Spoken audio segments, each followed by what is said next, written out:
Hitler, un personnage qui a marqué l'histoire par sa cruauté sans égale, qui était également l'un des hommes les plus fortunés de la planète. Comment a-t-il bâti sa fortune? Est-ce par le pillage des pays qu'il envahissait? Peut-être. Et surtout, qu'est-il advenu de son héritage après sa mort? Les amis, bien le bonjour, j'espère que vous allez bien mes petits chenapans et bienvenue pour une nouvelle vidéo sur un sujet que je trouvais très intéressant à vous faire et qui j'espère va vous intéresser, qui est, vous l'avez compris, sur la fortune d'Hitler. Ça va être une petite enquête bien sympathique, on va passer sa vie au peigne fin. N'oubliez pas de vous abonner à la chaîne si c'est pas encore le cas, hein. Activez la cloche, ça prend 2 secondes. Lâchez votre meilleur pouce bleu pour cette enquête, on perd pas plus de temps, c'est parti pour l'investigation sur la richesse d'Hitler. Tout d'abord, la vie d'Hitler a débuté de façon très modeste puisqu'il a grandi dans un petit village d'Autriche avec un père de profession fermier. Il va perdre très tôt 3 de ses frères et sœurs à un bas âge des suites d'une maladie et également ses parents quelques années plus tard puisqu'il va perdre son père à l'âge de 14 ans et sa mère à l'âge de 18 ans. Suite à ça, il va recevoir un petit héritage qu'il va utiliser pour poursuivre, enfin du moins essayer de poursuivre une carrière d'artiste à Vienne qui va s'avérer être un échec total puisqu'il va se faire refuser de pratiquement toutes les écoles d'art possible, malheureusement pour lui et nos ancêtres. Après avoir dilapidé son petit héritage, il va vivre de refuge en refuge, va exercer diverses sortes de jobs alimentaires et va essayer de vendre ses tableaux dans la rue à des passants, oui, parce qu'il se rêvait peintre. Ensuite, il s'est enrôlé et a combattu pendant la Première Guerre mondiale. À la fin de la guerre, le gouvernement a décidé d'enquêter sur le parti des travailleurs allemands d'extrême droite, qui est en fait un précurseur du parti nazi, et pour cela, ils vont sûrement prendre l'une des plus mauvaises décisions de l'histoire, si ce n'est la plus mauvaise. Ils vont envoyer Hitler en tant qu'espion rejoindre le parti dans le but de leur faire un rapport, mais Hitler il va très vite être séduit par l'idéologie du parti, donc l'antisémitisme. Il va retourner sa veste, donc au lieu de trahir le parti, il va les rejoindre et va même adhérer à la théorie du complot qui dit que l'armée allemande n'a pas perdu la guerre au combat, mais à cause de la communauté juive, comme quoi ils avaient été trahis apparemment par les juifs. Hitler, il a également beaucoup attiré l'attention du parti parce qu'on peut pas nier que c'est un excellent débatteur et un excellent apologiste, il a une certaine éloquence, donc ils en ont fait leur porte-parole officiel et il va gravir les échelons à vitesse grand V puisque moins d'1 an après, il sera nommé chef de la propagande. C'est lui-même qui va concevoir le drapeau nazi peu de temps après. Malgré la dépression économique en Allemagne, les sympathisants vont commencer à faire des dons au parti et Hitler va enfin gagner sa vie confortablement. Il va même flamber en s'achetant une Mercedes avec un chauffeur attitré, ce qui valait extrêmement cher à l'époque et ce qui est toujours le cas. Mais le véritable tournant de la richesse d'Hitler en fait est venu avec la publication de son livre en 1925, après un court séjour en prison suite à une tentative d'état ratée par le parti nazi. Il va publier donc son livre Mein Kampf. Hitler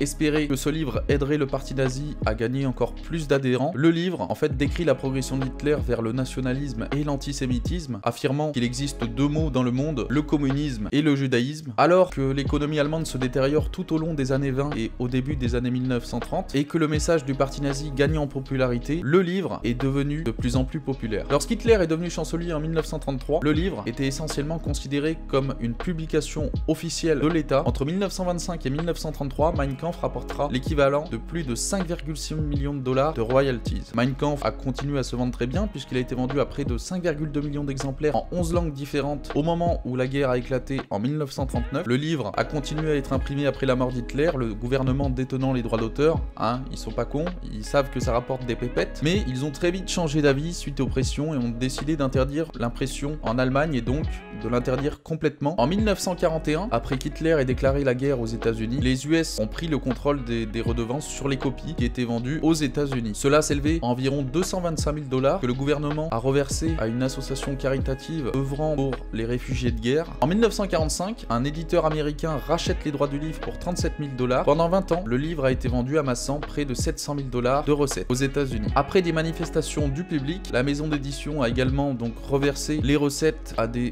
œuvres caritatives. Longtemps après la mort d'Hitler, Mein Kampf a toujours été très bien vendu. En 2016, il est revenu dans le domaine du public et a été immédiatement réimprimé en Allemagne. Du jour au lendemain, il a été catapulté dans la liste des best-sellers et vendu, et extrêmement bien vendu, sur le site d'Amazon allemand en quelques heures. Plus de 850 000 copies de cette nouvelle édition ont été vendues en Allemagne en 2017. Finalement, au total, le livre aurait apporté plus de 40 millions de dollars. Mais en fait, peut-être que ce qui a le plus pesé dans la fortune d'Hitler, c'est les dons qu'il a reçus là-dessus. À l'époque, financer Hitler semblait être la même chose que financer l'essor économique de l'Allemagne et la fin de la dépression. De nombreux hommes d'affaires étaient très favorables à la politique d'Hitler. Outre les raisons économiques et politiques de ce soutien, il y avait de nombreux avantages à figurer sur la liste d'Hitler. Les dons ne provenaient pas uniquement des Allemands. Il y avait d'ailleurs le fondateur d'une très grande société qui était un antisémite connu, qui a envoyé de grosses sommes d'argent au Führer. Je parle bien sûr d'Henry Ford, le fondateur de Ford Motors, que vous connaissez tous et toutes, je suppose. Au total, tous ces paiements, que ça soit au niveau de l'entreprise ou de façon personnelle, s'élevaient à plus de 5 milliards de dollars. Mais voilà, Hitler, il n'avait pas besoin de ça, il savait de qui il avait besoin et il dépensait gracieusement en cadeaux et en pots de vin tous ceux dont il avait besoin en fait.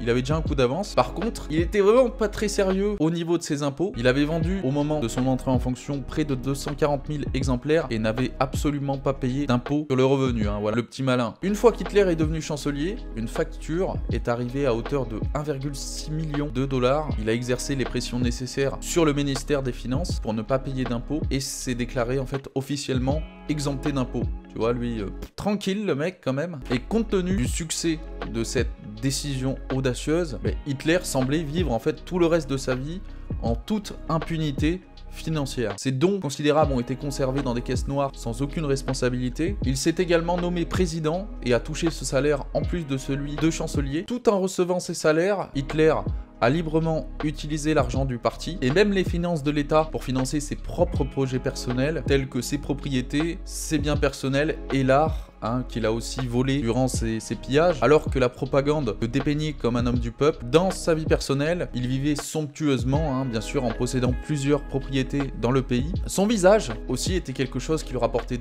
beaucoup d'argent parce que, on peut pas se mentir, Hitler, son visage on le voit, on l'a dans la tête quoi, il est assez marquant, surtout avec sa petite moustache et sa coupe. Et donc pour accumuler plus de richesses, il utilisait sa propre image. C'était déjà un influenceur, tu vois. Ses portraits officiels étaient sous droit d'auteur. Il facturait une redevance pour leur utilisation. Le visage d'Hitler était même sur le timbre allemand à l'époque. Et ouais, c'est ouf. C'est-à-dire chaque Allemand, quand il envoyait des lettres, voyait la gueule d'Hitler sur son enveloppe. Ça devait être pas très agréable. Il a reçu une redevance donc pour chaque timbre vendu en Allemagne, ce qui lui a rapporté des millions, voire des milliards. Et lorsque le droit à l'image a expiré légalement, il a prolongé le droit d'auteur de 10 ans à 25 ans. Voilà comment Hitler a pu bâtir une énorme fortune en profitant du système, par ses dons surtout, et aussi par le vol, le pillage, etc. Mais on sait que maintenant qu'Hitler à l'époque était un des hommes les plus riches de la planète et qu'il pesait des milliards de dollars. À sa mort, sa fortune a été donnée à l'État libre de Bavière, situé dans le sud-est de l'Allemagne, comme quoi on n'emporte rien avec soi. J'espère en tout cas que cette vidéo vous aura plu les amis, si c'est le cas n'oubliez pas le petit pouce bleu, c'était très sympathique pour ma part de vous la faire. C'est un sujet vachement intéressant, j'espère que vous kiffez en tout cas ce genre de vidéo et je vais continuer. Et moi je vous dis à très vite, c'était votre cher Spirit, bisous, ciao.